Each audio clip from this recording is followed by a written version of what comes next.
À présent, le communiqué du Conseil des ministres, un communiqué lu par Aramdo. Bonsoir. Bonsoir Oguiato, bonsoir. Le président de la République, son Excellence Macky Sall, a présidé le Conseil des ministres ce mercredi 15 juin 2022 au Palais de la République. À l'entame de sa communication, le chef de l'État, en perspective des élections législatives du 31 juillet 2022, demande au gouvernement, aux acteurs politiques et aux citoyens électeurs de veiller au respect scrupuleux des dispositions du Code électoral en ce qui concerne notamment la pré-campagne du 10 juin au 9 juillet 2022 et la campagne électorale du 10 au 29 juillet 2022. Le président de la République demande en particulier au ministre chargé des élections d'informer régulièrement le public et les électeurs sur le processus électoral lié au scrutin du 31 juillet prochain, abordant la question liée à l'accélération de la mise en œuvre de la stratégie d'industrialisation du Sénégal. Le chef de l'État rappelle que cette dernière reste une priorité majeure du plan Sénégal émergent PSE. Le président de la République salue l'adoption en Conseil des ministres de cette stratégie dont la mise en œuvre doit être intensifiée à travers l'exécution optimale sur l'ensemble du territoire national des projets de parcs, d'agropoles et de plateformes industrielles intégrées.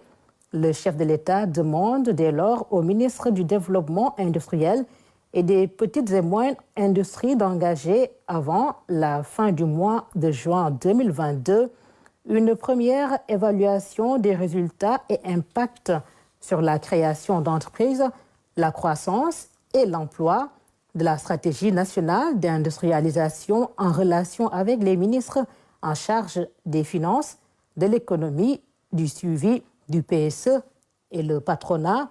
Le président de la République insiste sur la nécessité d'un positionnement renforcé et d'un déploiement optimal du parc industriel de Diamniadio, infrastructure de référence qui s'érige en pilier du renouveau industriel du Sénégal. Le chef de l'État demande enfin au ministre en charge de l'industrie de proposer sur la base des axes stratégiques validés un projet de loi de promotion de l'industrialisation du Sénégal au regard des enjeux de souveraineté alimentaire, pharmaceutique, numérique dans le contexte économique actuel. Sur le climat social, la gestion et le suivi des affaires intérieures, le président de la République a insisté sur les points suivants. Premier point, le renforcement de la régulation de l'exploitation des carrières.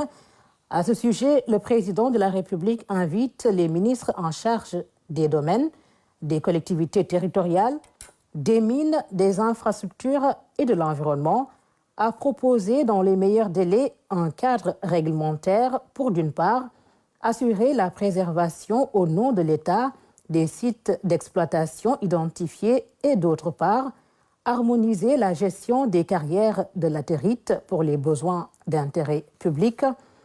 Deuxième point, la relance du programme national de lutte contre le paludisme. À ce titre, le chef de l'État demande au ministre de la Santé et de l'Action sociale d'engager avec toutes les parties prenantes l'intensification de la distribution des moustiquaires imprégnés et des activités de plaidoyer auprès des communautés en vue d'accentuer la mise en œuvre efficace du programme national de lutte contre le paludisme. Troisième point, la mobilisation des acteurs pour le bon déroulement de la Semaine nationale de l'enfant. Sur ce point, le président de la République rappelle au gouvernement son attachement particulier à la protection, aux droits et au bien-être des enfants et demande à cet égard au ministre de la Femme, de la Famille, du Genre et de la Protection des enfants de veiller en liaison avec tous les acteurs impliqués au bon déroulement des manifestations marquant la célébration de la Journée de l'enfant africain le 16 juin 2022 ainsi que de la Semaine nationale de l'enfant. Le président de la République a clos sa communication sur son agenda diplomatique et sur le suivi de la coopération et des partenariats. Au titre des communications. Le ministre secrétaire général de la présidence de la République a fait le point sur le suivi des directives et instructions présidentielles. Le ministre des Finances et du Budget a fait une communication sur le document de programmation budgétaire et économique pluriannuelle 2023-2025.